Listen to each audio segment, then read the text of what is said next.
Well, October is historically considered a black month for the stock market.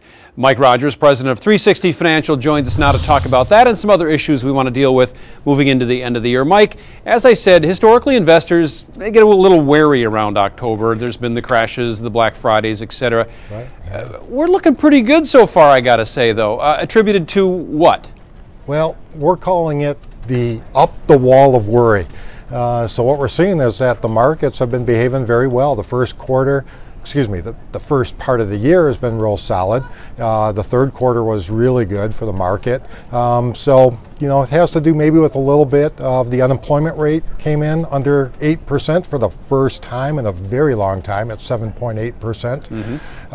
And people seem to not be too worried about this upcoming fiscal cliff that's getting more and more news coverage. What about the upcoming election? People get a little wary around election. They don't know what's going to happen. This one has been highly controversial in terms of people's taxes and other issues, retirements that can be affected. Right. Are you surprised at all that we haven't seen more fluctuation in the stock market because of the impending election? We thought we were going to see a little bit more, especially at the beginning of the year. We thought there'd be more volatility up and down with the markets because of that. Seems like what's going on right now is people are saying, you know what, we're not too worried who's going to be in the White House.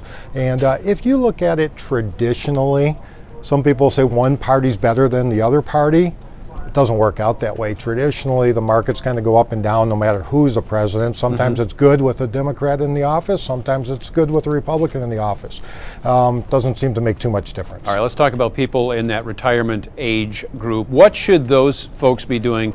They've got their retirement accounts. Yep. We're approaching the end of the year, at least for some folks. They start thinking about it now in October. Sure. Anything we should be thinking about specifically? Yeah, I think a few things. First of all, study after study says that people aren't saving enough for retirement. So that's the big thing. If people aren't in a retirement plan at work, get in one, especially if the company matches your contributions. Okay, so that's number one. Second thing is people are already in the plan.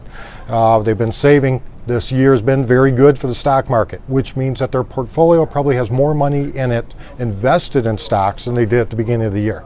What does that mean? It means they have more risk.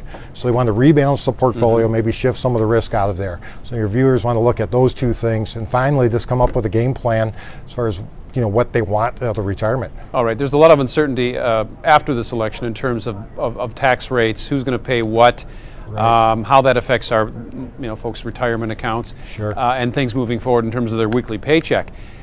Should people be considering anything other than the Roth 401k type, the Roth, the 401ks, the after-tax money?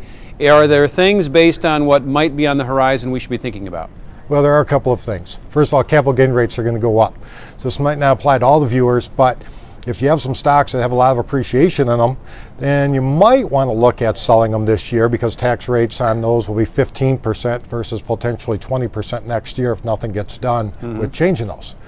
It's no coincidence, I don't think, that Mark Zuckerberg, one of the biggest stockholders of Facebook, obviously, took the company public this year so he could sell those shares to get the 15% tax bracket. Your viewers could do the same thing. All right, Mike Rogers, president of 360 Financial. As always, Mike, we appreciate your expertise. Thanks for joining us. You're welcome.